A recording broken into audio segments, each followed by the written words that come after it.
ನಮಸ್ಕಾರ, ಮಹಾಭಾರತ ಚರ್ಚಾ ಕಾರ್ಯಕ್ರಮಕ್ಕೆ ಸ್ವಾಗತ. ನಾನು ಸ್ಮಿತಾ ರಂಗನಾಥ್. ವೀಕ್ಷಕರೇ, ನಿಮಗೆಲ್ಲ ಗೊತ್ತೇ ಇದೆ, ಇರಾನ್ ಹಾಗೆ ಇಸ್ರೇಲ್ನ ನಡುವೆ ನಡೀತಾ ಇರುವ ಯುದ್ಧ ಮತ್ತಷ್ಟು ಮಗದಷ್ಟು ವ್ಯಾಪಕತೆಯನ್ನು ಪಡೆದುಕೊಳ್ತಾ ಇದೆ. ಮತ್ತಷ್ಟು ರುದ್ರ ಭೀಕರವಾದ ಪರಿಣಾಮಗಳನ್ನು ಜಾಗತಿಕ ಮಟ್ಟದಲ್ಲಿ ಬೀರಲಿಕ್ಕೆ ಪ್ರಾರಂಭ ಆಗಿದೆ. ಯುದ್ಧ ಮುಂದುವರೆದಂತೆಲ್ಲ ಒಂದಷ್ಟು ಪ್ರಶ್ನೆಗಳು ತೀವ್ರವಾಗಿ ಕಾಡಲಿಕ್ಕೆ ಪ್ರಾರಂಭವಾಗಿದೆ. ಫಾರ್ ಎಕ್ಸಾಂಪಲ್, ನಿಜ ಅರ್ಥದಲ್ಲಿ, ಅರ್ಥ ಇನ್ ದ ಸೆನ್ಸ್ ಮೀನಿಂಗ್ ಅಂತಲೂ ಹೌದು, ಹಾಗೆ ಆರ್ಥಿಕ ವಿಚಾರ ಅಂತಲೂ ಹೌದು, ನಿಜ ಅರ್ಥದಲ್ಲಿ ಮೇಲುಗೈಯನ್ನ ಈ ಯುದ್ಧದಲ್ಲಿ ಸಾಧಿಸ್ತಾ ಇರುವವರು ಯಾರು? ಇರಾನ ಅಥವಾ ಅಮೆರಿಕಾನ? ಇದರ ನಡುವೆ ಈ ಯುದ್ಧದ ಪರಿಣಾಮವಾಗಿ ಅನುಭವಿಸುವ ನಷ್ಟಗಳು ಇನ್ನೆಷ್ಟು ಪಟ್ಟು ಹೆಚ್ಚಾಗೋ ಸಾಧ್ಯತೆ ಇದೆ? ಕೇವಲ ಯುದ್ಧ ಪೀಡಿತ ದೇಶಗಳು ಮಾತ್ರವಲ್ಲ, ಈ ಯುದ್ಧ ಪೀಡಿತ ದೇಶಗಳನ್ನ ಬೇರೆ ಬೇರೆ ಆರ್ಥಿಕ ಕಾರಣಕ್ಕೆ ಅವಲಂಬಿತವಾದ ದೇಶಗಳು, ಇನ್ಕ್ಲೂಡಿಂಗ್ ಭಾರತ. ಇದರ ಜೊತೆಗೆ ರಾಜಕೀಯ ಕೂಡ ಮುಂದುವರೆದಿದೆ. ಭಾರತದ ನಿಲುವು ಇನ್ಫ್ಯಾಕ್ಟ್ ನೇರವಾಗಿ ಇಸ್ರೇಲ್ನ ಪರವಾಗಿ ವಾಲ್ತಾ ಇದೆ. ಹೀಗೆ ಆಗಬಾರ್ದಾಗಿತ್ತು.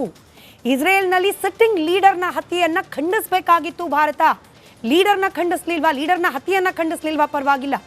ಆದರೆ ಅಮಾಯಕ ಮಕ್ಕಳ ಮಾರಣ ಹೋಮ ನಡೆದು ಹೋಗಿದೆ, ಇದನ್ನಾದರೂ ಭಾರತ ಖಂಡಿಸಬೇಕಾಗಿತ್ತು ಅಂತ ಹೇಳಿ ಇದೀಗ ಭಾರತ ಸರ್ಕಾರ ಅರ್ಥಾತ್ ಪ್ರಧಾನಿ ನರೇಂದ್ರ ಮೋದಿ ಅವರ ನಿಲುವಿನ ವಿರುದ್ಧ ಕೂಡ ರಾಜಕೀಯ ಚರ್ಚೆ ತೀವ್ರವಾಗ್ತಾ ಸಾಗ್ತಾ ಇದೆ.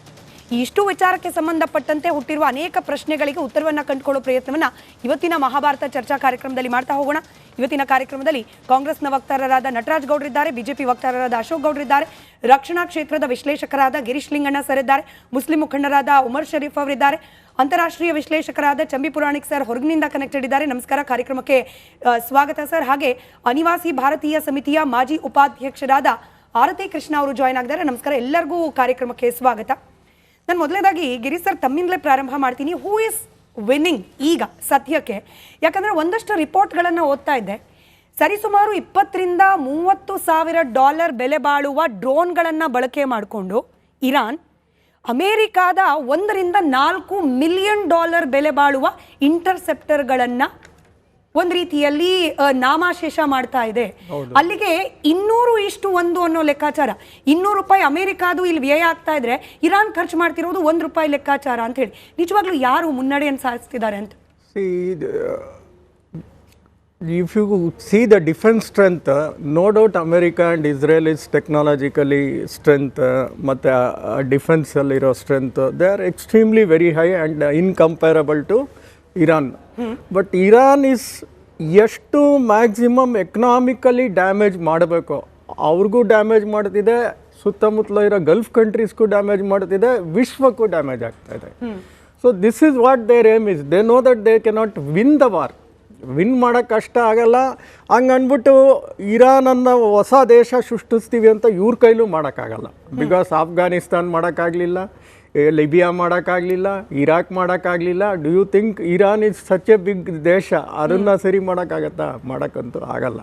So only thing is what damages and what losses these people will undergo.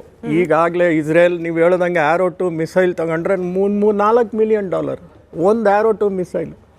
ನಮ್ಮ ಬ್ರಹ್ಮೋಸೇ ತಗೊಂಡ್ರು $50 ಕೋಟಿ ಒಂದು ಬ್ರಹ್ಮೋಸ್ ಒಂದು ಮಿಸೈಲ್ ಹೊಡಿಯೋಕ್ಕೆ.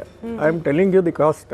ಸೊ ಈ ಥರ Iran is somewhere is winning in its own thinking. ಅಂದರೆ ಸ್ಟ್ರಾಟಜಿಯಲ್ಲಿ at least what they want to achieve they are achieving. They know that finally there may be a regime change, finally there may be a leader change. ಅವ್ರಿಗೆ ಗೊತ್ತಿದೆ, ಇಲ್ಲ ಅಂತಲ್ಲ, ಏನೋ ಮಾಡ್ತಾರೆ ಇವರು. But at least they want to see what best they can damage and then go. So ಇದರಲ್ಲಿ ಗೆಲುವು ಸೋಲು ಅನ್ನೋಕ್ಕಿಂತ what damages they can cause to the others and to the world. So ಈ ಮೇಲ್ನೋಟಕ್ಕೆ ನೋಡಿದಾಗ ಇರಾನ್ ಮಾಡ್ತಾ ಇರೋ ಡ್ಯಾಮೇಜ್ ಹೆಚ್ಚಾಗಿ ಕಾಣ್ತಾ ಇದೆ. ಇರಾನ್ ಮಾಡ್ತಿರೋ ಡ್ಯಾಮೇಜ್ ತುಂಬಾನೇ ಜಾಸ್ತಿ ಆಗ್ತಾ ಇದೆ. ರೈಟ್. ನಾನು ಎಸ್ಪೆಷಲಿ ಡ್ರೋನ್ಗಳ ಬಗ್ಗೆ ಇನ್ನಷ್ಟು ಮಾಹಿತಿಯನ್ನು ನಿಮ್ಮಿಂದ ಪಡ್ಕೊಳ್ಬೇಕು ಸರ್. 20-30 ಸಾವಿರ ಲೆಕ್ಕಾಚಾರದಲ್ಲಿ, ಡಾಲರ್ ಲೆಕ್ಕಾಚಾರದಲ್ಲಿ ಅಮೆರಿಕಾದಂಥ ಒಂದು ಪ್ರಬಲ ಸೇನೆಯನ್ನ ಹೆದರಿಸ್ತಾ ಇರುವ, ತಕ್ಕ ಮಟ್ಟಿಗೆ ಹಿನ್ನಡೆ ತೆಗೆದುಕೊಳ್ಳೋ ರೀತಿಯಲ್ಲಿ ಮಾಡ್ತಾ ಇರುವ ಡ್ರೋನ್ಗಳ ಬಗ್ಗೆನೇ ವಿಶೇಷ. Best Shahid 136 is the best drone what they are using. America ಅವರು ರಿವರ್ಸ್ ಇಂಜಿನಿಯರಿಂಗ್ ಮಾಡಿ ಲುಕಾಸ್ ಅಂತ ಒಂದು ಡ್ರೋನ್ ಇದನ್ನೇ ಕಾಪಿ ಮಾಡಿದ್ದಾರೆ. ಬಟ್ ಸ್ಟಿಲ್ ಅದು ಜಾಸ್ತಿ ಇದಕ್ಕಿಂತ. Of course Americans are always extremely costly compare to the ಇದು ಅಮೆರಿಕನ್ಸ್ ಆರ್ ವೆಸ್ಟರ್ನ್ ಕಂಟ್ರೀಸ್. ನೀವೇನೇ ಮಾಡಿದ್ರು ಜಾಸ್ತಿನೇ ಇರುತ್ತೆ ಅಲ್ಲಿ ಯಾವಾಗಲೂ. ಸರಿ, ಈ ಡ್ರೋನ್ಗಳ ಬಗ್ಗೆ ಮಾತನಾಡೋಣ. ಅದರ ಜೊತೆಯಲ್ಲಿ ಚಂಬಿ ಪುರಾಣಿಕ್ ಸರ್ ಕೂಡ ಜಾಯಿನ್ ಆಗಿದ್ದಾರೆ.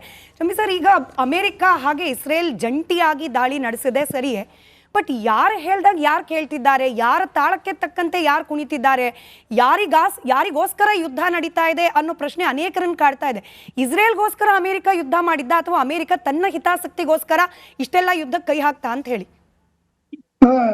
ಮಿತಾ, ನೀವು ಹೇಳಿದಾಗೆ ಈ ಈ ಅಮೆರಿಕಾದ ಟ್ರಂಪ್ ಏನಿದಾರಲ್ಲ, ಅವರು ಇಸ್ರೇಲಿನ ನೆತನ್ಯಾಹು ಇದ್ದಾರಲ್ಲ, ಅವರ ಒಂದು ಪ್ರಚೋದನೆಯ ಮೇಲೆ ಈ ಕಾರ್ಯಾಚರಣೆಯನ್ನು ಮಾಡಿದ್ದಾರೆ. ಯಾಕಂದ್ರೆ ಅವರು ಸಿದ್ಧತೆಯನ್ನ ಮಾಡ್ಕೊಂಡಿದ್ರು. ಜಾಯಿಂಟ್ ಆಗಿ ಆಪರೇಷನ್ ಮಾಡ್ಬೇಕಾದ್ರೆ ನಿಮಗೆ ಅಮೆರಿಕಾದ ಟೆರಿಟರಿ ಬಹಳ ದೂರದಲ್ಲಿದೆ, ಬಟ್ ಅವ್ರ ಬೇಸ್ಗಳೆಲ್ಲ ಸುತ್ತಮುತ್ತಲು ಇಲ್ಲಿ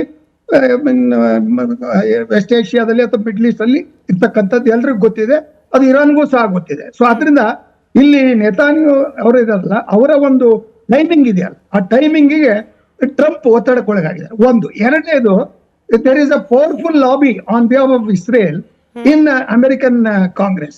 ಆ ಒಂದು ಒತ್ತಡ ಇದೆಯಲ್ಲ, ಅದು ಟ್ರಂಪ್ ಮೇಲೆ ಅವರು ಒಂದ್ ರೀತಿಯಲ್ಲಿ ಅವಸರ ಮಾಡದೆ ಹೋದ್ರು ತಕ್ಷಣ this is the time to strike ಅಂತಕ್ಕಂಥ ಒಂದು ಪ್ರೇರಣೆಯನ್ನ ಅಥವಾ ಪ್ರೆಷರ್ ಅನ್ನ ಕೊಡ್ತಕ್ಕಂಥದ್ದು ನನ್ನ ಪ್ರಕಾರ. ನೀವು ಹೇಳಿದಾಗ ಟ್ರಂಪ್ ಅವರ ಕಡೆಗಿಂತ ಈ ಒಂದು ಇಸ್ರೇಲಿನ ಕಡೆಯಿಂದ ಈ ಒತ್ತಡ ಜಾಸ್ತಿ ಇದೆ. ಯಾಕೆಂದ್ರೆ ಇಸ್ರೇಲಿಗೆ ಇಲ್ಲಿ ಒಂದು ಯಶಸ್ಸು ಅಥವಾ ಒಂದು ರೀತಿಯ ಗೆಲುವನ್ನ ಅಥವಾ ಮೇಲ್ಗೈಯನ್ನು ಅಪ್ಪರ್ ಹ್ಯಾಂಡ್ಸ್ ಒಂದು ಸಾಧಿಸಬೇಕಾದ್ರೆ ಅಮೆರಿಕಾದ ಬೆಂಬಲ ಇಲ್ಲದೆ ಇಸ್ರೇಲ್ ಮಾಡ್ಲಿಕ್ಕೆ ಸಾಧ್ಯ ಇಲ್ಲ. ಸೊ ಈ ಹಿನ್ನೆಲೆಯಲ್ಲಿ ಇದು ಒಂದ್ ರೀತಿಯಲ್ಲಿ ನನ್ನ ಪ್ರಕಾರ, ಇನ್ನೊಂದು ಚಾನಲ್ ಹೇಳಿದೆ ನಿನ್ನೆ, ಏನಂದ್ರೆ ಇದೊಂದು ಆಘಾತಕಾರಿಯಾದ ಮತ್ತು ಅತ್ಯಂತ ಹೇಸ್ಟಿ ಅಥವಾ ಅವಸರದ ಒಂದು ಯುದ್ಧ ಅನ್ನಕ್ಕಿಂತ ಕಾನ್ಫ್ಲಿಕ್ಟ್ ಅನ್ನ ಇವರು ಅಮೆರಿಕಾದವರು ಮತ್ತೆ ಇಸ್ರೇಲ್ನವರು ಕೂಡ ಮಾಡಿದ್ದಾರೆ. ಬಟ್ ಇದ್ರ ಪರ ವಿರೋಧ ನಾನು ಮಾತಾಡ್ತಾ ಇಲ್ಲ. ಯಾಕಂದ್ರೆ ಅಲ್ಲಿ ಖಮೇನಿ ಆಡಳಿತವನ್ನ, ಅಲ್ಲಿ ಮಹಿಳೆಯರ ಮೇಲೆ ಆಗಿರ್ತಕ್ಕಂಥ ದೌರ್ಜನ್ಯ ಮತ್ತು 35-40 ವರ್ಷಗಳಿಂದ ಮಾನವ ಹಕ್ಕುಗಳನ್ನ ಅವರು ಹೇಗೆ ಸದ್ದಬಡಿದ ಸಪ್ರೆಸ್ ಮಾಡಿದ್ದಾರೆ, ಅವೆಲ್ಲವನ್ನ ತೆಗೆದುಕೊಂಡ್ರೆ ಬಹುಶಃ ಆ ರೆಜಿಮ್ ಅನ್ನ ತೆಗಿಲಿಕ್ಕೆ ಅಮೆರಿಕಾದ ಏನು ಟ್ಯಾಕ್ಟಿಕ್ ಇದೆಯಲ್ಲ, ವೆನಿಜುಲಾದಲ್ಲಿ ಆಗಿದ್ದಿರ್ತಕ್ಕಂಥ ರೀತಿಯಲ್ಲಿ ಇಲ್ಲಿಯೂ ಅದು ಕ್ವಿಕ್ ಆಗಿ ಇನ್ಸ್ಟೆಂಟ್ ಆಗಿ ನಮ್ಗೆ ಗೆಲುವನ್ನ ತರ್ತದೆ ಅಂತಕ್ಕಂಥ ಒಂದು ಭ್ರಮೆಯಲ್ಲಿ ಟ್ರಂಪ್ ಏನ್ ಮಾಡಿದ್ದಾರೆ, ಅದರಲ್ಲಿ ಅವರು ಎಡವಿದ್ದಾರೆ. ಜೊತೆಗೆ ಅವರ ಸಿದ್ಧತೆ ಅಂತಕ್ಕಂಥ ಭ್ರಮೆ ಅನ್ನೋ ಪದ ಬಳಕೆ ಮಾಡ್ಕೊಂಡ್ರಿ, ಈ ಭ್ರಮೆ ಅಂತ ಯಾಕೆ ಅಂತ? ಭ್ರಮೆ ಅಂದ್ರೆ ಟ್ರಂಪ್ ಸ್ವಭಾವನೆ ಗೊತ್ತಿದೆಯಲ್ಲ ನಿಮಗೆ. ನಮ್ಮ ಭಾರತದೊಂದಿಗೆ ಅವರು ಟ್ರೇಡ್ ಅಗ್ರಿಮೆಂಟ್ ತೆಗೆದುಕೊಳ್ಳಿ ಅಥವಾ ಬೇರೆ ರೀತಿಯ ಒಂದು ಟರ್ಮ್ಸ್ ಅನ್ನ ಅವರು ಅಮೆರಿಕಾದ ಪರವಾಗಿ ಯೋಚನೆ ಮಾಡ್ತಾ ಹೊರತು is N extreme kind of conservative Republican leader I have come across. ನನಗೂ ರಿಪಬ್ಲಿಕನ್ ಪಾರ್ಟಿಲಿ ಮತ್ತೆ ಡೆಮೊಕ್ರೆಟಿಕ್ ಪಾರ್ಟಿಲಿ ಅನೇಕ ಫ್ರೆಂಡ್ಸ್ ಇದ್ದಾರೆ. ಅವರು ಹೇಳೋ ಪ್ರಕಾರ Trump he wants to win, always he wants to be a winner by whatever it is, by hook or crook, loss or gain, that is not, doesn't matter. So ಎರಡನೇದು, Khomeini is dead, but long live the Khomeini. ಅಂದ್ರೆ ಆ ರೀತಿ king is dead, long live Khomeini ಅಂತ king ಅಂತಕ್ಕಂಥ ಒಂದು ಹೇಳಿಕೆ ಏನಿದೆಯಲ್ಲ, ಅದು ಬಹಳ ಪ್ರಬುದ್ಧವಾದ ರಾಜಕೀಯ